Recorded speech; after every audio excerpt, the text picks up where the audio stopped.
É uma tarefa complexa conceber um filme que carrega mais expectativas do que Oppenheimer, a obra cinematográfica histórica de Christopher Nolan que narra a vida do indivíduo que ficou conhecido como o pai da bomba atômica.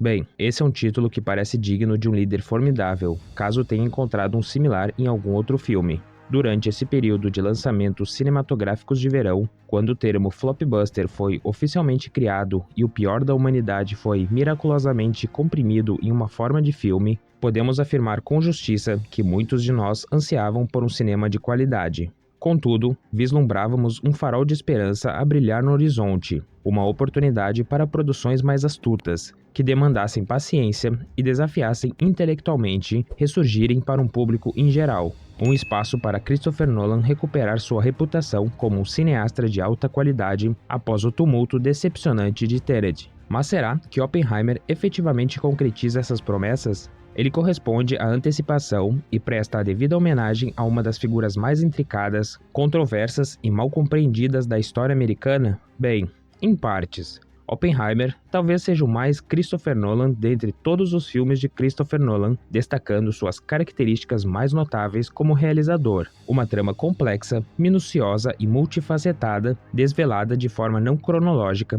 entrelaçando eventos passados e presentes para criar uma visão abrangente de uma vida extraordinariamente complexa. É um filme comprometido com a precisão histórica e científica, fazendo uso de técnicas de filmagem imaginativas e desafiadoras, que resultam em momentos verdadeiramente inspiradores. Entretanto, lamentavelmente, também deixa espaço para algumas das piores tendências dos roteiristas. A necessidade praticamente obsessiva de intelectualizar e tornar excessivamente intricado tudo o que concebe, culminando em uma duração inflada e ritmo moroso. Personagens cuja força depende mais das atuações dos intérpretes do que do texto frio e clínico que têm em mãos, resultando em uma narrativa que carece de carga emocional necessária para prender o público. Além disso, manifesta uma carência quase completa de calor e vivacidade, gerando uma experiência de visualização estranhamente sombria e desumana. Assim sendo, Oppenheimer representa o melhor e o pior daquilo que Christopher Nolan é capaz de criar. A narrativa tem seu início em 1959, no momento da audiência de confirmação do Senado de Levi Strauss, um proeminente político em ascensão na cena americana. À primeira vista, essa audiência parecia ser mera formalidade, um procedimento rotineiro antes que Strauss alcançasse os patamares mais elevados do governo dos Estados Unidos. No entanto, a sorte não estava a favor de Strauss, pois as indagações logo direcionaram-se para seus vínculos prévios com Robert Oppenheimer, o eminente cientista líder do Programa do Desenvolvimento de Bombas Atômicas dos Estados Unidos. Oppenheimer, que havia sido desacreditado e marginalizado pelo governo devido às suas ligações passadas com o comunismo, tornou-se o foco das discussões. Essa audiência de confirmação serve como um recurso de enquadramento para o desenrolar da narrativa, à medida que ela salta para trás e para frente, desvendando diversos momentos da vida de Oppenheimer, desde seus anos iniciais como um estudante de física problemático que percorria diferentes universidades, até suas inclinações vagas em direções ao comunismo e sua vida pessoal complexa. Tudo culmina em seu recrutamento para o Projeto Manhattan, uma corrida contra o tempo para construir a bomba nuclear antes que os alemãos o fizessem.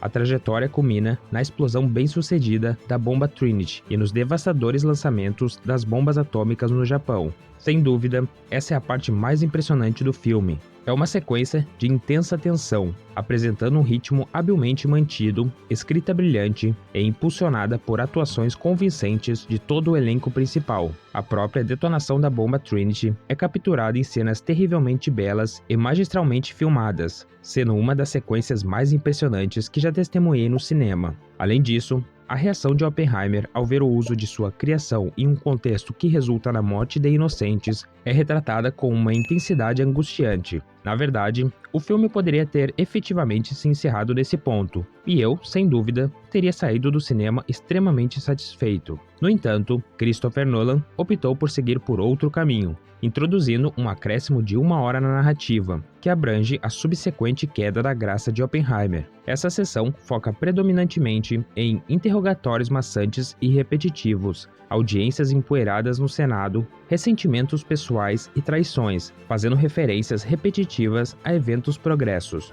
Longas e sombrias reflexões permeiam o ambiente, enquanto vários personagens complementam os méritos de suas escolhas. Toda essa extensão narrativa basicamente nos conduz de volta às mesmas questões que havíamos sido deixados a ponderar após os bombardeios de Hiroshima no início do filme. Qual foi, de fato, o preço real dessa nova criação? É indubitável que Christopher Nolan carrega consigo uma reputação ambígua como cineasta nos dias atuais, especialmente quando falta a ele as influências corretas para contê-lo. Seus filmes se assemelham um tanto à Data, o androide de Star Trek, realizações superinteligentes e tecnicamente notáveis, porém desprovidas do âmago e da essência que são essenciais para um envolvimento humano fundamental. Contudo, é crucial notar que não estou minimizando a primeira parte de Oppenheimer. O filme, sem dúvida, alcança seu ápice durante a etapa que foca no Projeto Manhattan, na qual o medo e a urgência dos cientistas lutando contra o relógio para manipular forças que apenas tangencialmente compreendem são palpáveis.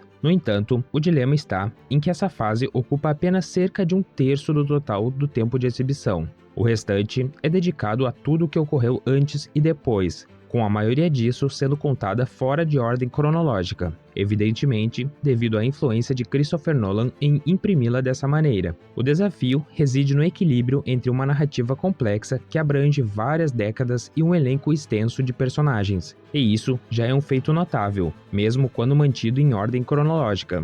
No entanto, introduzir uma camada adicional de complexidade narrativa parece ser uma ousadia excessiva. Imagino que muitos espectadores acostumados a filmes de super-heróis mais simples possam se sentir desorientados e desconectados diante de uma trama tão labirintítica. Permita-me ser claro, é indubitavelmente uma experiência recompensadora se você conseguir acompanhar, mas definitivamente não é algo onde sua atenção possa vagar. O dilema reside no fato de que eu estou certo de que a maioria do público não está ciente das críticas que têm sido dirigidas a Nolan nos anos recentes, e talvez seja por isso que o filme dedica uma parcela significativa do seu tempo de exibição aos relacionamentos pessoais de Oppenheimer. No entanto, para mim, essa abordagem não surte os efeitos desejados, uma vez que muitas dessas cenas não parecem refletir como casais reais interagindo entre si. Em vez disso, se assemelha a observar dois androides altamente inteligentes simulando comportamentos humanos, trocando réplicas intelectuais sem a verdadeira conexão pessoal subjacente. Até mesmo algumas das cenas com o personagem, interpretado por Florence Pugh, parecem notavelmente estranhas e gratuitas, acrescentando pouco à trama. Quer dizer, entenda-me corretamente, o elenco desse filme é magnífico e todos entregam atuações brilhantes. Emily Blunt, Cillian Murphy, Matt Damon e Robert Downey Jr. em particular desempenham seus papéis com maestria. Matt Damon, em especial, proporciona alguns raros momentos de calor e jovialidade genuínos ao longo do filme, muitos dos quais foram previamente destacados com destaque no trailer. Entretanto, isso é uma característica distintiva dos filmes de Nolan: escalar atores renomados capazes de elevar personagens relativamente inexpressivos por meio do poder absoluto de suas atuações, o que, sendo sincero, pode parecer um tanto como uma artimanha. Cillian Murphy exemplifica isso de maneira notável. Ele domina completamente a tela, investindo cada cena em que está presente com uma intensidade e direção que poucos outros atores seriam capazes de igualar. É perceptível que ele tem emagrecido consideravelmente para se assemelhar mais ao Oppenheimer real, e ele personifica a imagem de alguém consumido por sua dedicação ao trabalho. Porém, de maneira curiosa, o roteiro constantemente mantém uma aura de indiferença e distanciamento em torno do personagem, apresentando suas reações, mas raramente nos permitindo vislumbrar o homem por trás delas. Ao término do filme, senti que meu conhecimento sobre o personagem não tinha evoluído significativamente em relação ao que era no início. Sinceramente, não consigo determinar se isso é um déficit do roteiro ou uma escolha deliberada por parte de Nolan. No final das contas, apesar das críticas aqui apresentadas, seria desonesto afirmar que me senti entediado durante a exibição do filme. No entanto, meu interesse tomou uma direção distinta da maioria das experiências cinematográficas. Oppenheimer verdadeiramente me envolveu em um plano intelectual, deixando-me admirado com as atuações fortes e a mestria técnica evidente, provocando meu intelecto com uma trama complexa e gratificante e estimulando questões filosóficas intrigantes para ponderar após o desfecho. No entanto, acredito que essa conquista poderia ter sido alcançada com maior eficiência, possivelmente incorporando um tanto mais de humanidade e reduzindo um pouco da complexidade.